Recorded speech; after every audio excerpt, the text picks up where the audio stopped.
Hi, this is Steve Natchke from Steve Natchke's Brevard. That's Natchke, like Nitschke with an A, or if you're not a Packers fan, then like Latchkey with an N. Recently, I sat down with Stephen Johnson, the sales manager for Coldwell Banker Paradise here in Brevard County. Let's see what he has to say. Hi, Steve. Hi, Steve.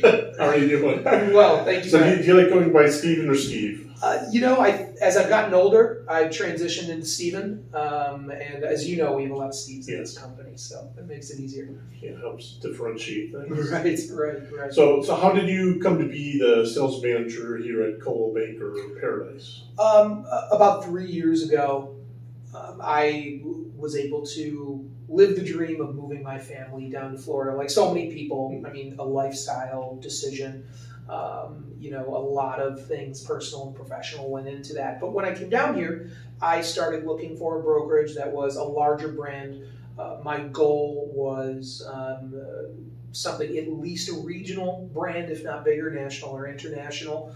I went into some different places. I had a wonderful interaction with one of our agents, Anthony Scaramucci, out of our Indiana office. And I just had a good first impression from that. That turned into a meeting, a kind of mutual interview, just like many real estate meetings are. And I found out that I had a deep personal connection too with the regional vice president here, a gentleman, Steve Carr. He had worked and hired one of my best friends, one of the closest people in my life at Coldwell Banker Corporate. So putting everything together, this was the place for me. Awesome. Okay, so you have a brokerage of your own in Chicago. How is it different from selling real estate in Chicago than it is here in Florida?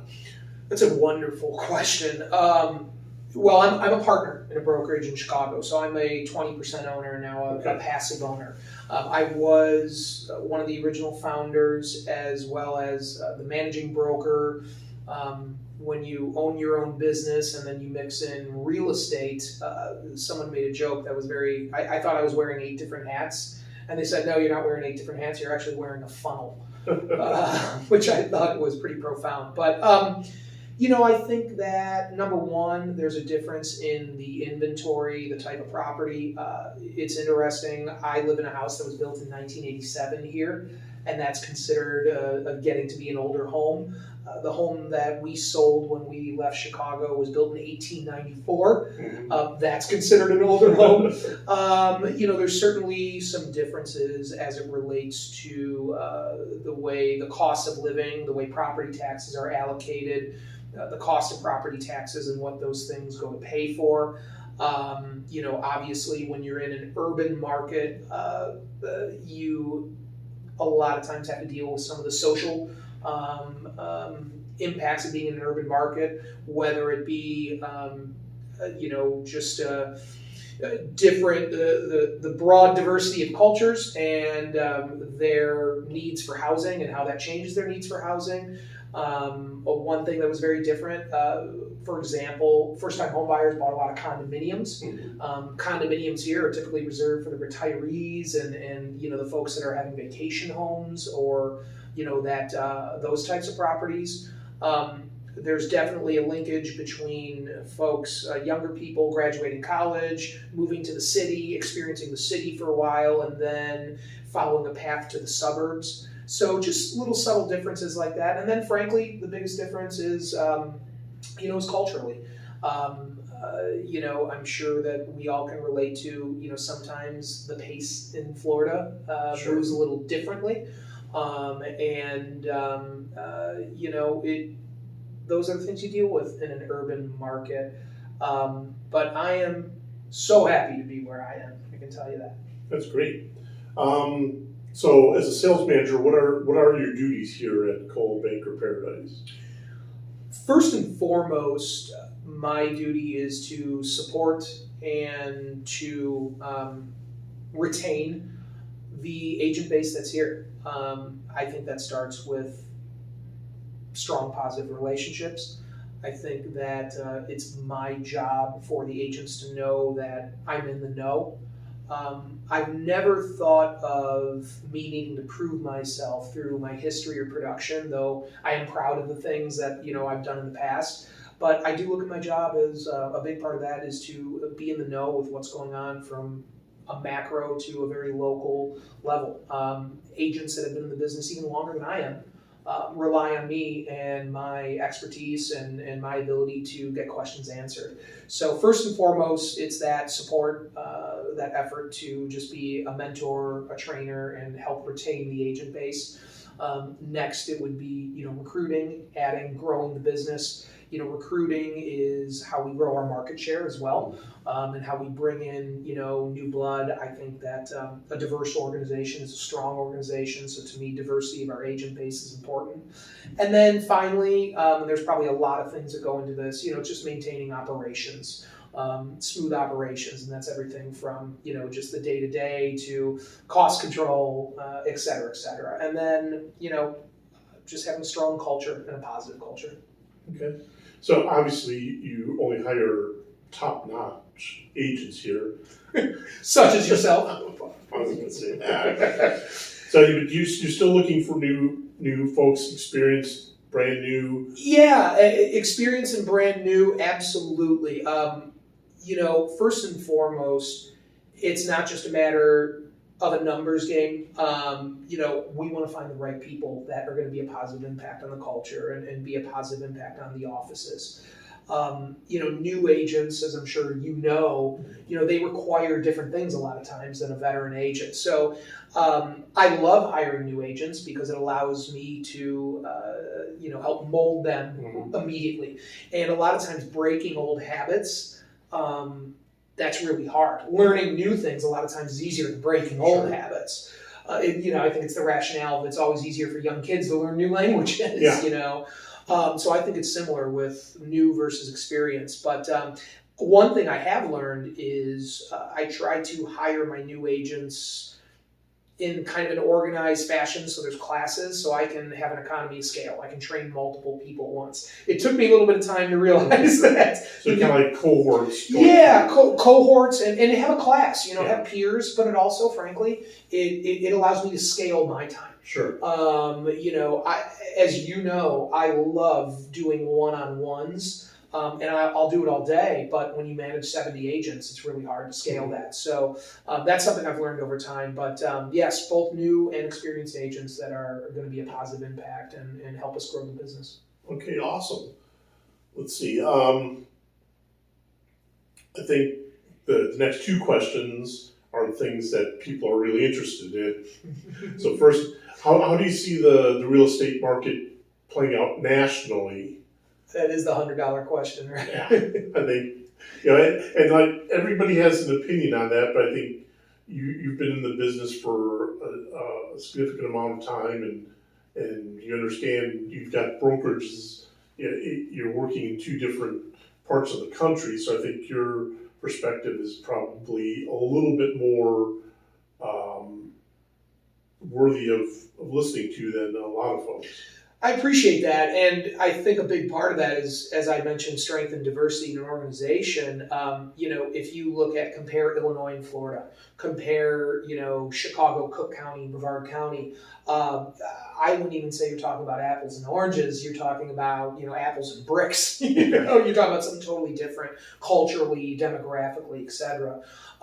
So I appreciate that question. I think you're right. If I was going to go on the macro level first, I think that real estate is typically tied to the job market first and foremost.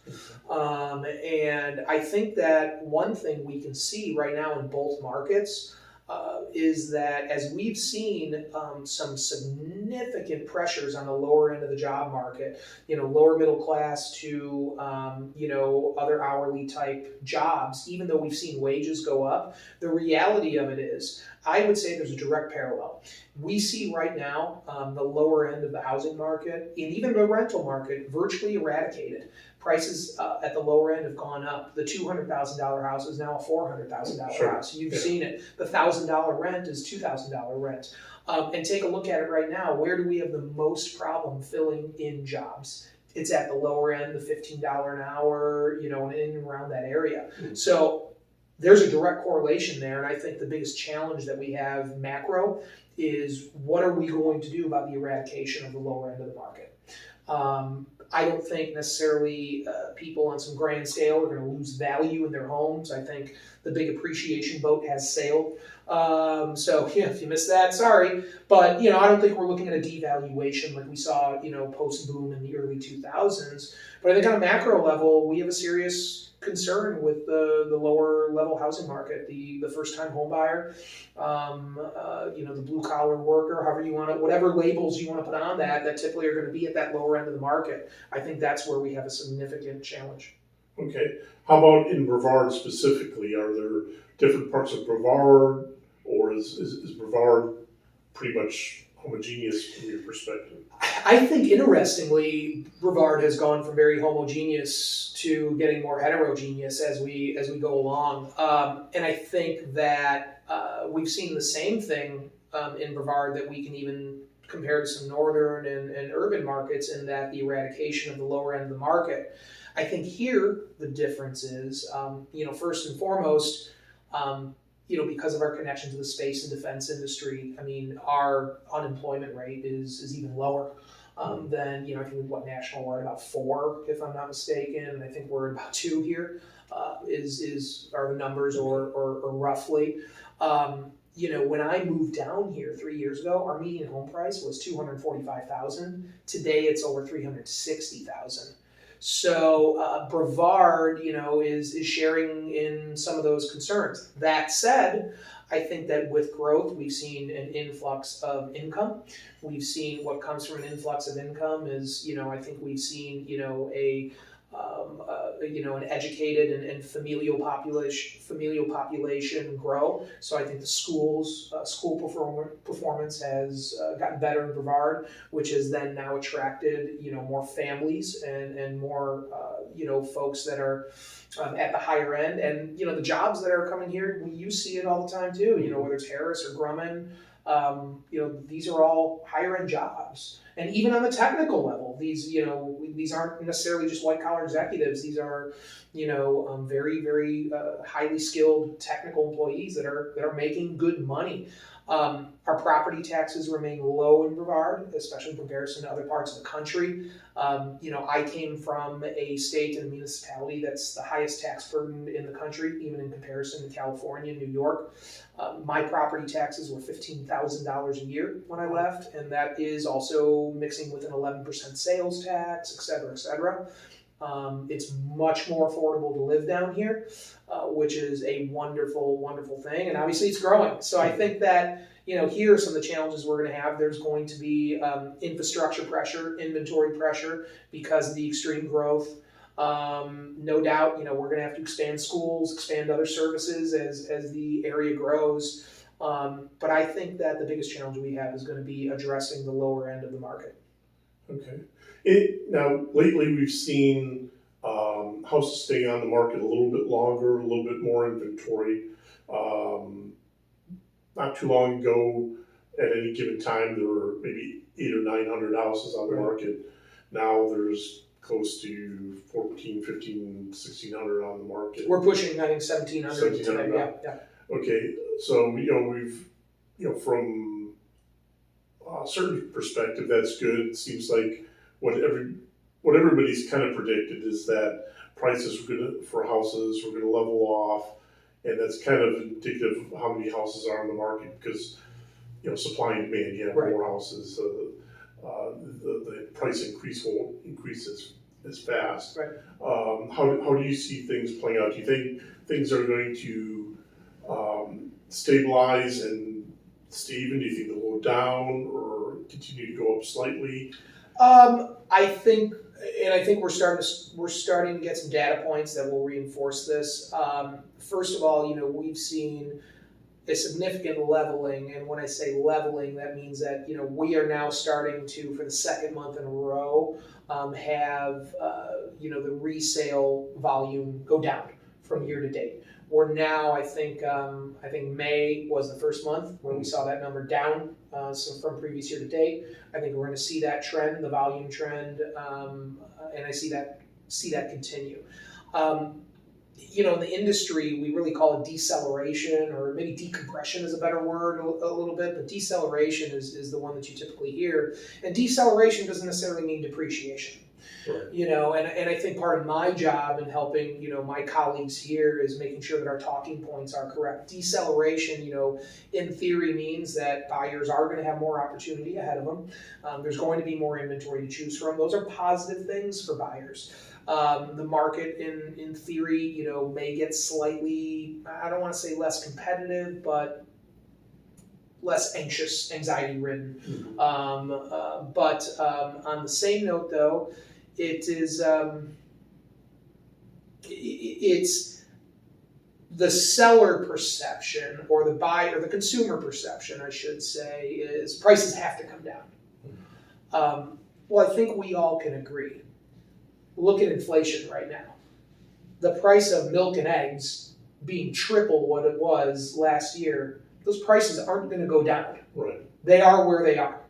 And I think we need to make sure that we I think we were a little warped and jaded by what happened, about 10 years ago. And really, and this as a good agent, the historical real estate curve is very, very predictable. It is a consistent upward trend with basically two blips, and that was the Great Depression and the Great Recession. And those blips, the prices went down, and then they obviously started going right back up. Sure. As long as there's more demand than there is supply, prices will And that's what it is. go up. Maybe not as fast, but they'll. It truly is, this is supply and demand economics 101. It still is a bit of a seller's market. There still is inventory pressures. The reality of it is, and this is exactly what the Fed does to try to counteract inflation, they have tried to cool this seller's market down by increasing the cost of buyers. Mm-hmm. Simple as that. 6 months ago, the cost for buyers to finance is basically double what it was in 6 months. That has eroded a lot of buying power. Then you mix in appreciation, supply and demand issues. The reality of it is, think about this. My gallon of gas being $2 more than it was a year ago, that's buying power. Sure. That's home buying power. So I think that, as good realtors, and that's one of the reasons why I feel so strongly about being Coldwell Banker Paradise, between, how we interact with our customers, it's our job to know those things. And it's our job to, educate the consumer about it.